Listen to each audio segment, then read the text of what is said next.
부다 신방에 오신 것을 환영합니다. 덕혜입니다. 지난주에는 우리 이제 부처님께서 드디어 이제 그 수행을 하시는데 스님들이 지녀야 될 기본적인 것이 가사와 바루가 이제 기본적으로다가 있어야 되는데, 가사와 바루를 이제 천신들께 이제 그 사천왕님들께 바루를 이제 공양받으신 이제 그런 내용을 이제 말씀드렸습니다. 그리고 이제 오늘은 이제 그 부처님께서 드디어 지금까지는 불보만 지금 삼보 중에 부처님께서 성불 하셨기 때문에 불보가 탄생을 했고요. 그리고 나서 이제 교진여 5비구에게 가서 사성제를 설법을 하심으로 인해 가지고 이제 법이 성립이 되고, 또 교진여를 포함해서 5비구에게 계를 주심으로 인해서 승보까지 이제 설립이 되는, 이제 드디어 불법승 삼보가 갖춰지는 이제 그런 내용이 되겠습니다. 지난 시간 마지막에 상인 두 사람이 이렇게 지나가다 보니까 짐을 가득 싣고, 소에다 짐을 가득 싣고 지나가다 보니까 소가 이제 가지를 않아 가지고 이 소가 왜 이렇게 안 가나 하려고 보니까 그 수자타 여인이 부처님께 우유죽을 올렸던 그 장소여서 이제 소가 그렇게 이제 안 간다 하는 이제 천신께서 그렇게 얘기를 하시면서, 여기서 멀지 않은 곳에서 지금 그 시달타 태자가 깨달음을 얻어서 서가모니 부처님이 되셨는데, 이것도 인연이고 또 이렇게 큰 공덕을 지을 기회니까 가서 부처님께 공덕을 짓고 공양을 올리고 가면 어떻겠냐 그래가지고 이 두 상인이 부처님이 계시는 곳을 찾아갑니다. 그것을 이제 부처님께 이렇게 이제 공양을 올리고 나서 이분들이 뭐라 그러냐면은 부처님께 이제 기의를 했어요. 부처님 가르침에 부처님을 받들어서 부처님께 기의를 하겠습니다 그래가지고 불법께 기의를 했습니다. 이분께서도 기의를 하고 나니까 뭐라 그러냐면 세존이시여, 저희들한테 저희가 부처님께 이렇게 공양을 올렸다고 하는 것에 대해서 부처님께서 어떤 증표를 좀 주시면 안 되겠습니까? 그래요. 그래서 우리가 이렇게 보면은 지금 그 해인사 그 대적광전에 보면은 그 법당 뒤쪽에 안에 있습니다. 외벽의 벽화가 아니라 내벽에 보면은 어떤 여인이 속치마를 입고 이렇게 서서 들고 있어요. 하얀 속치마를 들고 있고, 어떤 스님이 이렇게 엎드려서 거기에다가 글을 쓴 내용이, 그 유일하게 그런 내용이 법당 안에 이렇게 벽화로다가 그려져서 모셔져 있습니다. 그 내용이 뭐냐면은 한태지가 불교를 엄청나게 비방을 하다가 귀양을 갔거든요. 임금이 하지 마라 그랬는데도 자꾸 불교를 그렇게 비방을 하고 스님들을 비방을 하고 그러니까 귀양을 보내버렸어요. 벌로다가.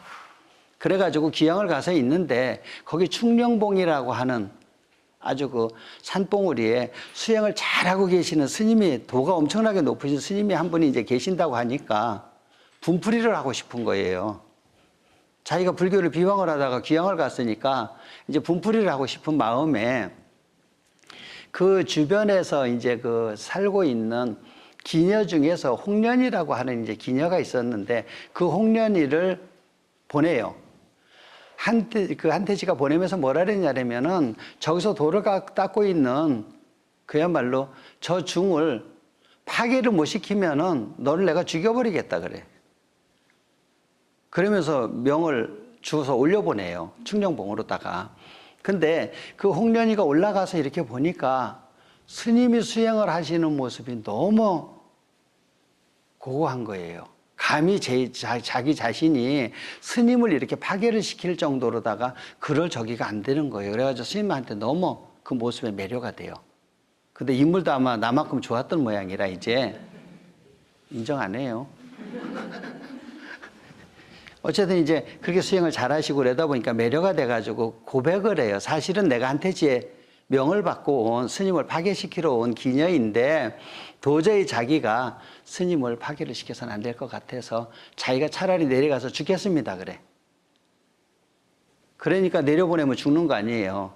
그러니까 그 스님께서 그 홍련 기생 속치마에다 글을 써주는 우리 선조분들도 이렇게 보면은 그 기방이나 이런 데 이제 다니시면서 보면 그 기록을 봐도 그런 게 있잖아요. 그림을 난을 쳐주는 경우들도 있고 또 어떤 정표로다가 그렇게 뭐 그림을 그려주는 경우도 있고 그랬듯이 이 지금 그 스님 같은 경우는 거기다 글을 써주셔요.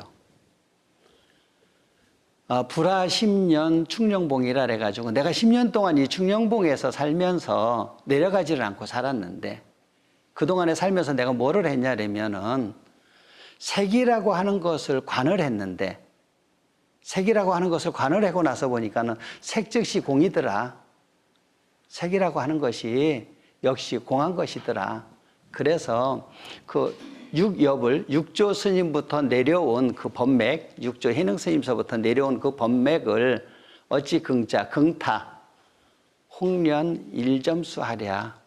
내가 어찌 그 홍련 연꽃에 한 방울에 내가 물을 떨어뜨리겠냐. 그러니까 결국은 뭐냐면은 이 홍련이가 나를 유혹을 안 한 게 아니라 내가 안 넘어갔을 뿐이다. 그리고는 이제 그 속치마에다가 그렇게 글을 써서 내려보내요. 그래서 한태지가 그것을 보고 감동을 합니다. 그래가지고 불교에 기의를 해요. 그랬듯이 그 내용이 지금 해인사 그 대적광전 법당 안에 가서 보면은 정면으로 부처님을 정면으로다가 보고 아마 오른쪽에 이렇게 벽화가 있을 거예요. 나중에 혹시라도 이렇게 인연이 되셔가지고 해인사를 가시면 아직도 그 벽화가 남아있는지 모르겠어요. 아마 남아있을 거예요. 제가 몇 년 전에 갔을 때도 뵀으니까. 그랬듯이 이렇게 이제 정표로다가 증표로다가 우리가 부처님한테 이렇게 공양을 올리고 그 서가모니 부처님을 우리가 친견했다고 하는 요즘으로 얘기하면 인증샷이야. 그것을 이제 정표를 주십시오. 그러니까는 부처님께서 손톱과 머리카락을 주십니다. 손톱과 머리카락을 주셔요. 그러니까 이 상인들이 그것을 가지고 부처님의 손톱과 머리카락을 가지고 가서 탑을 만들어요. 근데 이분들이 그 손톱과 머리카락을 가지고 그거를 이제 짐 속에다 넣었을 거 아니에요. 짐 속에다 넣었는데 밤중이 되니까 그 짐 속에서 막 광채가 나는 거예요. 주변 사람들이 이게 무슨 조화냐. 저 속에 대체 뭐가 들었길래 어떤 금은보화가 들었길래 이렇게 밤중에 저렇게 광채가 나고 오색 찬란한 빛이 나냐. 그러니까 사실은 오다가 이러이러한 인연으로 인해서 그 부처님을 뵀는데 부처님께 공양을 올렸더니 부처님께서 그 증표로서 이렇게 머리카락과 손톱을 주셨는데 거기서 이렇게 빛이 나는 것 같다 그래가지고 그 손톱과 머리카락을 갖다가 탑에다가 봉안을 합니다. 그래서 지금도 그 나중에 그 탑이 지금 현재 엄청나게 커진 걸로 알고 있어요. 계속 그 나중에 후대 왕들이 계속 증축을 해가지고 그래서 최초로다가 그 탑 이름이 그 조발탑이에요. 손톱 조자, 터럭발자. 부처님의 손톱과 머리카락이 모셔져 있는 탑이라 해서 조발탑이라 그랬는데 우리가 탑을 보면은 이렇게 부처님의 사리탑이 있고요. 또 이렇게 아주 특이하게 이렇게 그 조발탑이 있는 경우도 있지만은 일반적으로 아마 우리 불자분들이 아시는 것은 사리탑을 주로 아마 많이들 보셨을 거예요. 그리고 이렇게 이제 사리탑이 있고 또 탑이 없을 경우에는 경책을 넣어서 이렇게 봉화를 하는 그래서 그것은 이제 경탑이라 합니다. 이 탑의 종류도 이래 보면은 우리 불자님들이 보편적으로 아시는 것이 이제 석가탑이잖아요. 이렇게 이제 석탑이 있고요. 이 경주 같은 데 가서 보면은 또 벽돌로다가 이렇게 지어져 있는 탑이 또 있습니다. 그것은 이제 벽돌 전자를 써서 전탑이라고도 그래요. 전탑이라고 그러고 또 이제 나무로다가 해서 목탑을 이렇게 이제 또 목탑은 그렇게 보기가 쉽지는 않아요. 외부에다가 목탑을 이렇게 나무로다가 탑을 조성을 해 놓으면 아무래도 오래 가지를 못하는 그래서 이제 법당 안에라든가 이런 데 이렇게 이제 가셔서 보면은 이제 그런 모습이 목탑이 이렇게 이제 안에 모셔져 있는 경우는 있습니다. 그래서 우리가 불자분들이 이제 알고 계시는 대표적인 그 목탑이 그 경주에 옛날에 있던 황룡사 구층석탑, 구층 목탑, 그죠?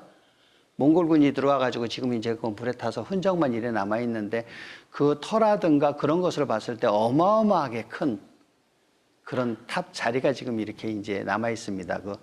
그 밑에 이렇게 탑을 받치고 있던 주춧돌 같은 걸 봤을 때 엄청나게 큰 탑이었을 것이다 하는 이제 그런 학자분들이 지금 증명을 하고 계시는데, 이 황룡사에 있는 구층 석탑 같은 경우는 선덕여왕 말기에 이제 그 자꾸 나라가 그 여인네가 여자가 이렇게 이제 그 왕으로서 있으니까 주변국이 자꾸 그렇게 이제 무시하고 자꾸 그렇게 침략도 하고 이제 자꾸 그러다 보니까 그 기울어져 가는 이제 나라 국군을 다시 이렇게 세우기 위해서 지난 시간에 말씀드렸던 자장율사, 그 중국에 가셔가지고 수행을 하실 때 자장율사께서 이제 그 부처님의 진신사리를 모시고 왔는데, 그 자장율사께서 선덕여왕을 찾아뵙고 뭐라 그랬냐면, 국가에 이렇게 기울어져 가는 국군을 다시 이렇게 좀 융창하게 다시 건립을 하기 위해서 목탑을, 구층 탑을 이렇게 좀 조성을 했으면 좋겠습니다. 그러니까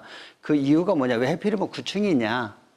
그러니까 뭐라 그러시냐면, 구층 목탑을 이렇게 해서 조성을 하면 주변에 9나라가 있었는데, 신라를 에워싸고 있는 9나라가 있었는데, 그 9나라가 신라에 조복을 하고 공물을 바치는 그런 일이 있을 겁니다. 그래요. 그래서 이렇게 9나라가 이제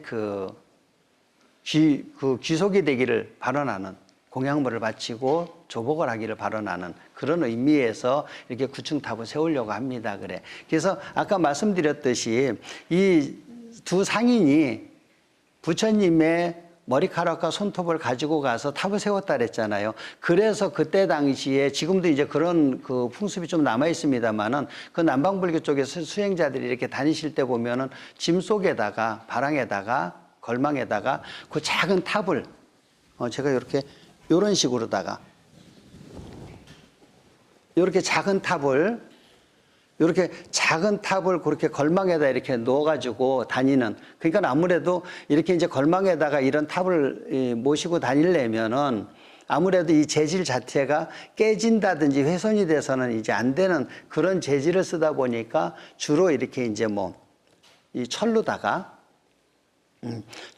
이렇게 이제 조성을 해가지고 요것을 이제 그 걸망이나 그 소지품에다 이렇게 가지고 다니는 그런 풍습이 지금까지도 이렇게 전해 내려오고 있다고 합니다. 그 전에 당시에는 이것이 이제 그 아까 그 상인이 조발탑을 조성을 한 것에 의미를 부여를 해서 그 수행자들이 이렇게 많이 모시고 다녔다고 하는 이제 그런 내용이 있고, 또 요 탑 말고 그 다음에 이제 중국을 통해서 우리나라 들어오면서 스님들이 걸망에 모시고 다녔던 그 내용물 중에 하나가 요렇게 불감이라 해가지고 부처님이 요래 모셔져 있습니다.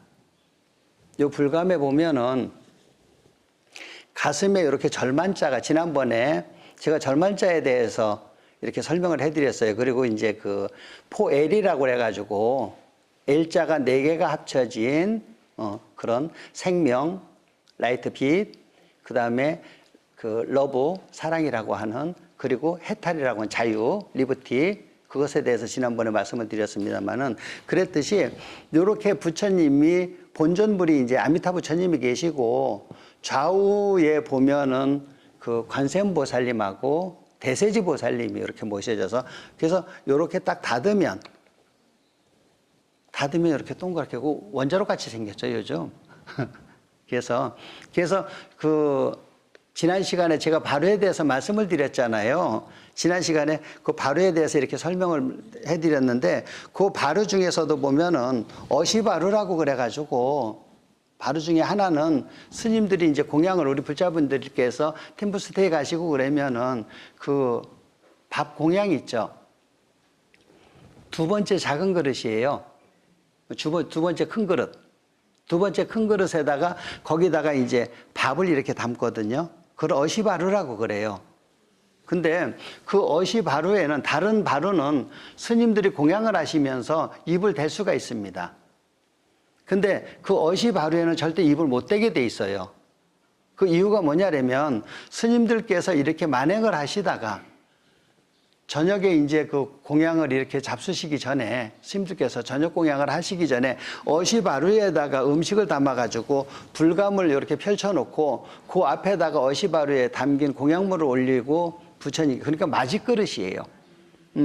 부처님의 맞이그릇을 역할을 하는 옷이 바르기 때문에 절대 거기에다가는 입을 대서는 안 되는. 그래서 모든 우리 불자님들께서 기본 상식이니까 다 아시겠습니다만은 절대 해서는 안 되는 행동 중에 하나가 그 제기에다가 놓고 절대 음식 드시면 안 됩니다. 간혹 혹시라도 그런 분들이 안 계시겠지만은 혹시라도 이제 계실까 싶어가지고 제가 말씀을 드립니다만은 이렇게 법회 끝나고 나서 공약물 같은 거 이렇게 부처님 전에 아니면은 뭐 신장님 전에 쭉 공약물 올리셨잖아요. 그거 내리셔가지고 반드시 다른 그릇에다가 옮겨서 공양을 드셔야지 그 그릇에다가 제기에다가 절대적으로 음식을 놓고 거기서 공양을 드시는 그런 일은 있어서는 안 되는 일입니다. 그랬듯이 그 이제 어시바루의 의미가 이제 그래서 그래요. 그거와 마찬가지로 그 이제 스님들께서 이렇게 이제 불감을 모시고 다녔던 그런, 그래서 이제 선덕 여왕님께서 그 자장율사께서 그렇게 간청을 하시면서 9나라가 이렇게 자꾸 우리를 괴롭히고 힘들게 하는데 이 탑을 구층탑을 조성하면은 목탑을 조성을 하면은 그런 일이 없고 그 나라가 오히려 우리들한테 기율하고 귀속으로 될 겁니다. 그러니까는 이 탑을 만들게끔 국고에서 좀 지원을 해 주십시오. 그러니까 선덕 여왕님께서 과연 근데 탑을 짓는 게 문제가 아니라 탑을 조성을 하는 게 문제가 아니라 이 탑을 조성할 사람이 과연 우리 신라에 있겠냐 그거죠. 그래서 이제 그 자장율사께서 선덕 여왕님께 이 허락을 받아요. 허락을 받고 이제 물러나오셔가지고 아무리 알아보니까 신라의 이 구층 목탑을 지을 만한 인재가 없는 거예요, 목수가. 근데 알아보니까 이웃 나라에 백제의 그 아비지라고 하는 그 아주 대장인이 한 분이 있는데 이 사람이 그 사람 정도라면은 이 탑을 충분히 조성을 할 수 있을 것이다. 근데 한번 생각을 해보세요. 지금 여기에 보면은 아까 말씀드렸듯이 9번째에 보면은 그 예맥이라고 하는 나라가 있는데 여기 고구려와 백제가 거기 속한다. 그 나라를 했잖아요. 그러면은 자기가 그 탑을 만들고 나면은 자기네 나라가 망하는 건데. 그죠? 그래서 고민을 많이 해요. 고민을 많이 하는데 이 대단한 장인이 되다 보니까 초월을 해버리고 싶은 거예요. 욕심이 나는 거예요. 자기 생에 백제에서는 지금 이렇게 탑을 자기가 실력을 능력을 있는데 이렇게 엄청난 국고를 지원을 해서 이것을 하려고 하지를 않는데 자기가 비록 적국이지만은 그 탑을 세우고 싶은 욕심이 나는 거예요. 그래가지고는 그 신라로 다 갑니다. 초청을 했더니 가요.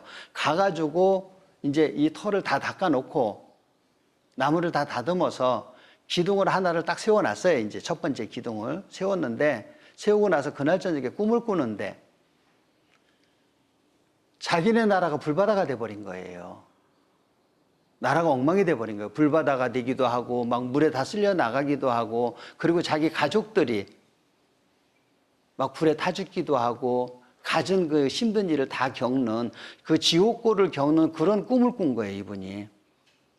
꾸고 나니까 도저히 자기가 이것을 세울 자신이 없는 거예요. 그래가지고 아프다는 핑계를 대고 공사를 안 해요. 두문불출하고 나가질 않습니다. 그러니까 처음에는 그 주변 분들이 저 사람이 진짜 아픈가 보다 그러겠지만은 이게 차일피일 자꾸 미뤄지면서 얘기를 하는 게 자꾸 달라지니까 이제 의심을 하기 시작을 해요.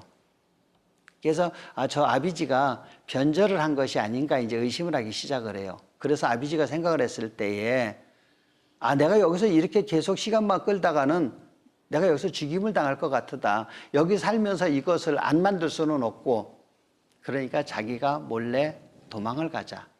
결정을 내리고 자기가 이제 내일은 도망을 가야지 그러고는 이제 이래 있는데 점심때쯤 됐는데 천둥 번개가 막 치면서 세상이 뒤집어지는 그런 소리가 막 나는 거예요. 자기가 점심 먹고 이제 출발을 하기로다가 마음을 먹고 있었는데 그래서 문을 열고 보니까 키가 어마어마하게 큰 장수 하나하고 키는 동자 정도밖에 안 됐는데 수염이 하얗게 난 노인분이 두 분이 오더니 그 세우려고 깎아놓은 기둥을 딱 세워버리더라는 거예요. 그러고 나서 없어져 버린 거예요. 그러고 나서 없어져 버린 거예요. 그러니까는 다들 이제 사람들이 그래서 물어봤다는 거예요. 지금 저 기둥을 세워놓고 간 그 장수하고 자그마한 노인네를 봤냐니까 본 사람이 아무도 없는 거예요. 그러면서 오히려 아버지한테 우리 밥 먹고 온 사이에 언제 저걸 세워놨냐고 오히려 물어보는 거예요. 어떻게 저거 우리도 없이 저걸 어떻게 세웠냐고. 그러니까 아버지가 거기서 느낀 게 이거 하늘의 뜻이다. 이 탑을 세우는 것은 어떤 그 뭐 선덕 여왕이라든가 국가에서 이 하는 일이 아니고 이것은 하늘의 뜻이다. 그러니까 이것은 나보고 마무리하라는 그런 의미도 있는 것 같다. 그래가지고는 혼심을 다해가지고 구층 목탑을 완성을 합니다. 완성을 해서 요즘으로 얘기하면 이제 뭐 그 낙성식 같은 그런 행사를 하는데 거기에다 이제 마지막에 이렇게 발언문을 넣잖아요. 우리 애들 상랑식 하고 그럴 때 보면은 거기다 이렇게 발언문도 넣고 시주자분들의 명단도 넣고 그랬듯이 그 발언문을 넣는데 보니까 거기 발언문에 아까 말씀드렸듯이 이 9나라가 있는데 그 중에 자기 나라가 딱 들어가 버린 거예요. 처음에 자기가 알기로는 그냥 국군을 융창하게 하기 위해서 탑을 세운다 그래 알았기 때문에 자기가 이거를 시작을 하겠다 그러고 자기가 와서 조성을 했는데 마지막 날 발언문을 딱 보니까 기가 막힌 노릇이에요. 그래가지고는 아비지가 그것을 보고 대성통곡을 해요. 자기 방에 와가지고요. 그렇게 해서 이 우리나라에도 보면은 그래서 그 구층 목탑이 황룡사 구층 목탑이 그래서 이게 설립이 됐던 거거든요. 그래서 아까 말씀드렸듯이 이렇게 탑의 종류가 여러 가지가 있어요. 근데 우리 그 불자님들께서 이렇게 그 아셔야 될 부분이 탑이 중요할까요? 탑이 우선일까요? 아니면은 지금 저희 이렇게 그 모셔져 있는 부처님의 저 형상이 우선일까요? 법당에 모셔져 있는 부처님과 이 탑을 가지고 굳이 순서를 정한다고 하면은 탑이 우선입니다. 아까 말씀드렸잖아요. 사리가 모셔졌다고 하는 것은 부처님의 몸이에요. 그죠? 그러니까는 쉽게 말씀드리면은 산소, 유택이에요. 탑은. 우리가 조상님들 돌아가시고 열반하시고 그러면은 그 시신을 묘에다가 모시잖아요. 그러니까 묘가 우선이 되는 거죠. 그리고 나서 우리가 위패를 모시죠. 위패가 불상이로 다 이해를 하시면 될 겁니다. 아까 그렇게 해서 아비지가 백제인이 신라에 와서 그렇게 해서 탑을 조성을 했다 그랬잖아요. 근데 아이러니하게요. 탑을 그렇게 아비지가 다 완성을 해놓고요. 15년 후에 백제가 망합니다. 백제가 망해요. 신라가 이렇게 신라의 그 구층 목탑을 하고 아비지가 와서 그것을 설립을 해주고 나서 아비지 그 탑이 완성되고 나서 15년 뒤에 그 백제 그 의자왕이 신라의 무열왕에게 결국은 그 백제가 무너져 버려요. 그래서 실질적으로 다 이렇게 신라에서 탑을 조성을 하고 나서 국군이 이렇게까지 일어났다고 하는 이제 그런 기록이 이제 그 본행경에 지금 이게 나와 있는 내용 중에 하나예요. 그래서 이렇게 해서 이제 그 상인들에게 부처님께서 정표로서 이제 머리카락과 손톱을 주셔서 조발탑이라고 하는 최초의 탑이 이제 성립이 됐습니다. 그리고 나서 이제 그 부처님께서 이제는 문득 이렇게 이제 선정에 드시다가 가만히 생각을 해 보시니까 옛날에 같이 수행을 하던 지난 시간에도 계속 말씀드렸습니다만은 그 교진여를 포함을 해서 그 요것도 좀 메모를 좀 해주세요. 우리가 흔히들 이렇게 그 불자분들이 아실 때 보면은 교진여 등 5비구 그래 버리거든요. 그죠? 그러면은 교진여만 대표고 나머지 네 분에 대해서는 아예 이름조차도 모르고 그냥 교진여 등 그냥 5비구 그래 버리는데 첫 번째가 교진여고 그 다음에가 마하나바라고 하는 분이 계시고요. 마하나바. 그리고 발파아라고 하는 분이 계시고요. 발파아. 그리고 발다라라고 하는 분이 계셔요. 나머지 그 네 분은. 발다아, 발파마 또는 마하나바라고 하는, 마하나마라고 하는 이렇게 이제 5비구가 계시는데 그분들이 옛 이제 그 수행을 하던 그 힘들게 6년 동안 같이 이렇게 그 수행을 하던 그런 이제 도반이 이제 그리워지신 거예요. 그래서 내가 이렇게 이제 그 큰 깨달음을 얻었는데 이것을 나 혼자 소유할 게 아니라 같이 그렇게 수행을 하든 이제 그 도반들한테 이것을 좀 이제 나눠줘야 되겠다 그래서 이제 찾아가십니다. 그래서 부처님께서 이렇게 찾아가시니까 멀리서 이분들이 이제 이래 보시고는 외면을 해버려요. 지난 시간에 그전 시간에 말씀드렸습니다만은 그 설산에서 내려오셔가지고 그 겐지스 강에서 목욕을 하시고 우유죽을 받아 잡수시니까 아 이제 고타마는 시달다는 이제 포기를 했다, 타락을 했다. 수행자로서의 수행자가 목욕을 하고 음식을 속인들이 먹는 음식을 먹는다고 하는 것은 그것은 파괴의 징표로다가 그때 당시 아마 이렇게 전해졌던 모양이에요. 그래서 다들 떠나버리셨는데 부처님이 오시는 모습을 보니까 그냥 아이 타락한 사람이 오니까 우리가 뭐 알 필요 뭐 있냐 그래가지고 외면을 해버려요. 근데 이제 부처님께서 차츰차츰 이렇게 이제 다가오셔가지고 가까이 오시는 모습을 보니까 부처님의 80종 오라 그랬잖아요. 30 이상 80종 오라 그랬잖아요. 그 모습이 너무 환희스러운 거예요. 그래가지고 자기네도 모르게 이제 다가옵니다. 부처님께. 다가오셔가지고 부처님께 이렇게 이제 그 가르침을 이제 받으시는데, 뭐라고 그러시냐면 부처님께서 그 오 비구에게 뭐라 그러시냐면은 중생들은 그 오음이 성해서, 오음이라고 하는 것은 그 고통이거든요. 오음이라고 하는 것은 그것을 우리가 가지고 있음으로 인해서 이제 그 고통을 느끼는 것인데, 첫 번째가 이제 그 부처님께서 타파하고자 하셨던 것이 생로병사였었잖아요.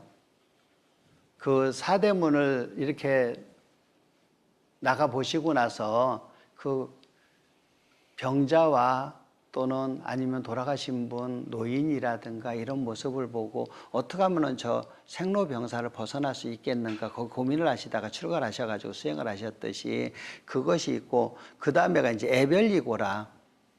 애별이고 이별을 해야 되는, 좋은 사람과 인연이 닿으면 헤어져야 하는 그런 아픔이 있는 것이고, 그 다음에 이제 또 좋은 사람은 보내기가 싫은데 또 싫은 사람은 또 안 떠나서 또 고통이에요. 그래서 또 애증이고라. 이것은 미워하는 사람하고 함께 같은 공간에서 아니면은 한 직장에서 생활해야 되는 그것도 대단한 고통인 거거든요. 그리고 나서 구하는 것을 못 구하는 것, 재물이 됐든 명예가 됐든 우리가 구하고자 하는 것을 안 구해지는 것, 이것도 또한 고통이다. 그리고 나서 즐거움이 사라지는 것. 지금 내가 이 즐거움이 계속 좀 갔으면 좋겠는데 어느 순간 이렇게 지나고 나서 보면 우리 불자분들께서도 또 우리 그 보살님들께서도 이래 보면은요, 어떤 장신구라든가 어떤 옷이라든가 이런 것을 처음에 구매할 때 보면 얼마나 이쁘고 얼마나 좋아요. 근데 지금 장롱 열어보세요. 그 감정 다 어디 가고 그냥 나가려고 그러면 입을 옷이 없어요. 신고 나갈 신발이 없다라고. 신발장 열어보면 가게 수준이고 장롱에 더 이상 옷이 들어가지 않을 정도인데도 어디 나가려면은 입고 나갈 옷이 없다고 그랬듯이 이렇게 즐거움이 사라지는 것, 이것 또한 고통인 것이죠. 그래서 그 중생들의 삶이라고 하는 것이 이렇게 고통스러운 것이다. 그러면서 그 세존께서 이 오비구에게, 그러니까 이때부터 이제 그 부처님이 오시는 모습을 보고 가서 부처님께 귀의를 했거든요. 그래서 이제 드디어 오비구라고 하는 그 승보가 설립이 된 것입니다. 그래서 이 오비구를 상대로다가 부처님께서 이 고진멸도라고 하는 이 사성제를 설을 하셔요. 최초의 그 설법을 하신 것이 사성제거든요. 그래서 부처님이 성불을 하셨죠.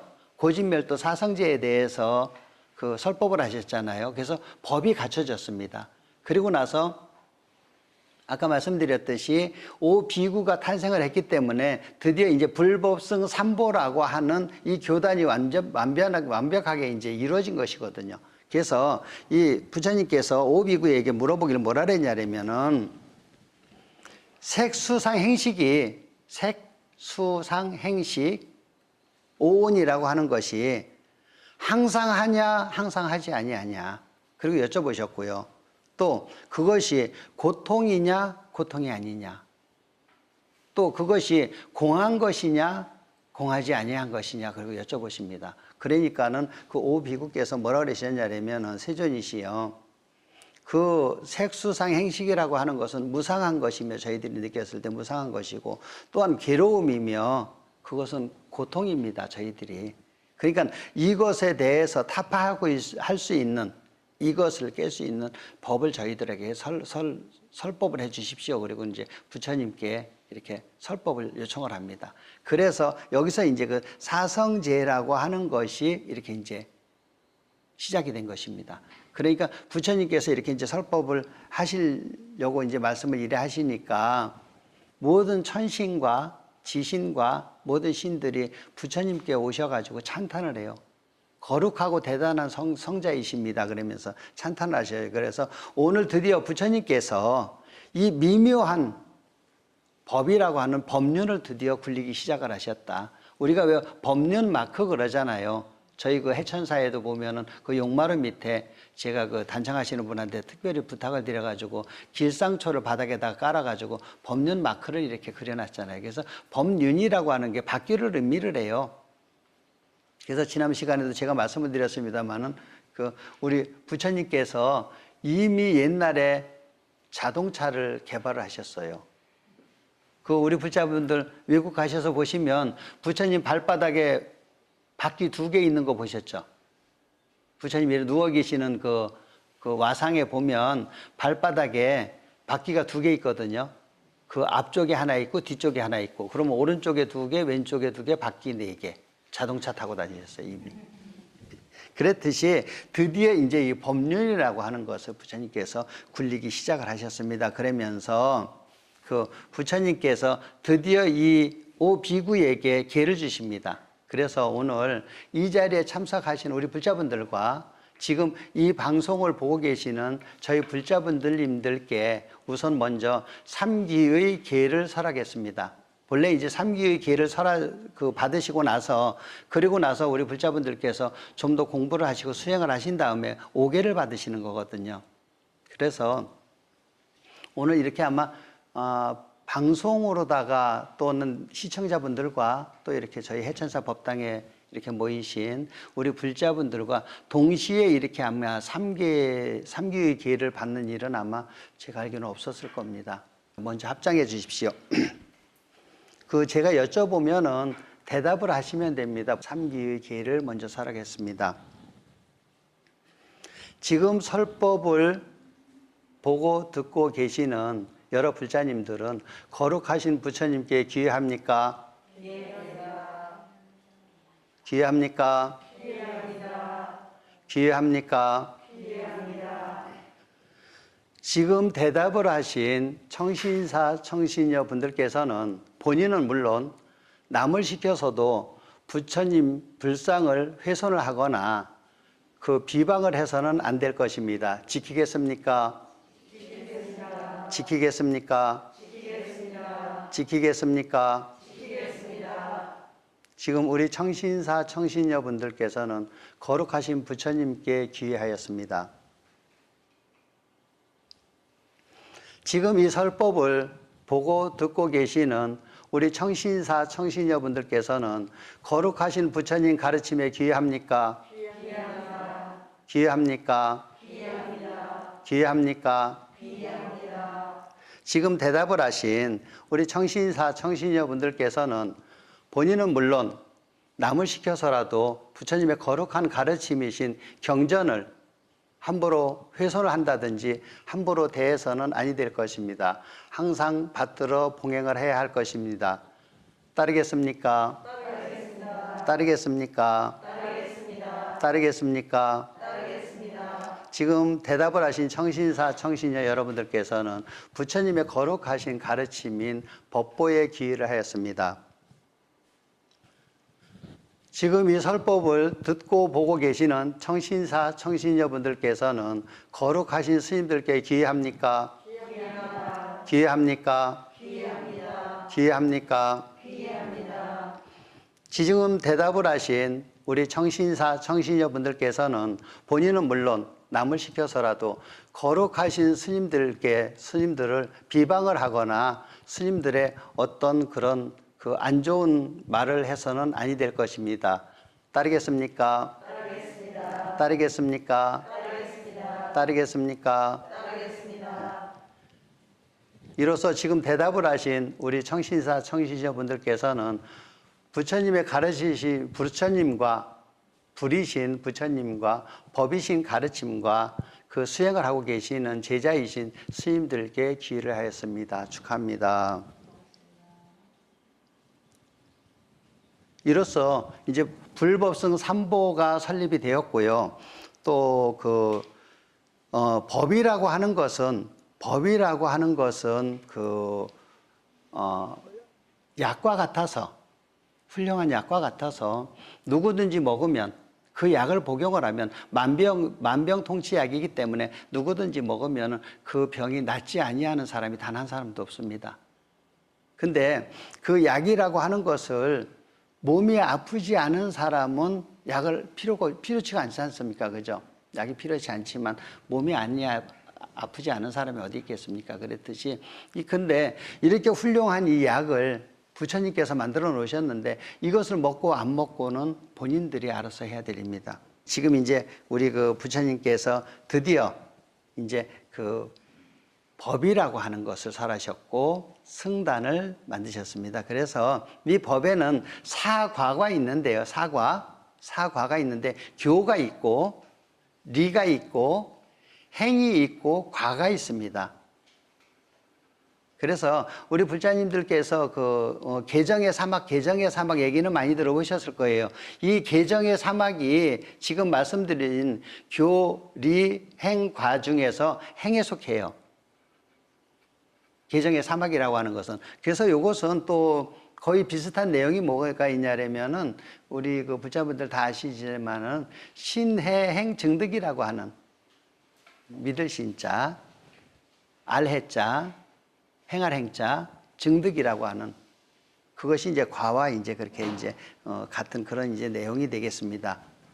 그래서 오늘 이 내용은 상당히 소중한 내용이에요. 우리 불자분들께서 항상 이렇게 불법성 삼보님을 이렇게 받들어 모시고 그러는 이제 그런 그 삼보가 드디어 성립이 됐고 또 더 뜻깊은 것은 이렇게 우리 지금 BTN을 시청하고 계시는 우리 이렇게 그 청신사, 청신녀 불자분들과 또 이렇게 해천사 법당에 자리하신 우리 이렇게 그 불자님들과 함께 그 거룩한 부처님께 기회를 하고 부처님의 거룩한 가르침이신 법보에 기회를 하고 또 부처님의 그 제자분들이신 스님들께 기회를 하는 이런 삼기회를 받는 이런 뜻깊은 날이어서 저도 상당히 감회가 새롭습니다. 그리고 다음 시간에는 이제 부처님께서 드디어 이제 그 제자분들이 이제 생기기 시작을 해요. 그 가섭이라든가 아니면은 목련존자로도 알고 계시는 목련이라든가 그런 분들 이제 제자분들이 이렇게 이제 부처님께 기회를 해서 많은 대중이 이제 1250인이라고 하는 이런 대중이 이제 이루어지는 이제 그런 내용이 되겠습니다. 그것은 다음 시간에 제가 이어서 이렇게 이제 말씀을 드리겠습니다. 우리가 나무를 가지고요, 나무 토막을 하나를 구해 가지고 그것을 가지고 불상을 깎으면은 믿음의 숭배의 대상이 되죠. 그리고 집을 지으면 안식처가 됩니다. 같은 나무를 가지고도. 그리고 또 의자를 만들면 쉼터가 돼요.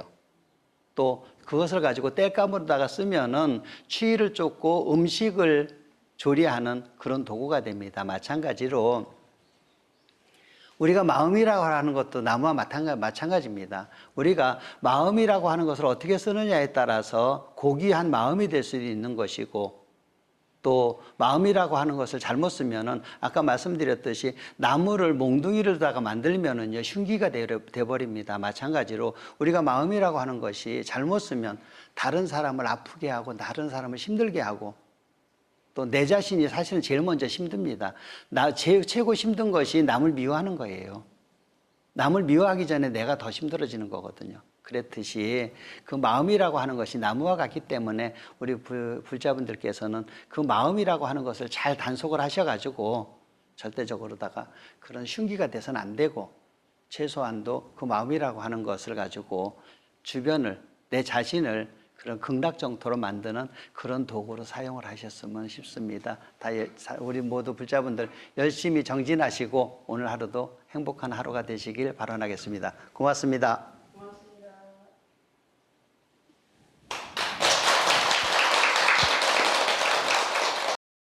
고맙습니다.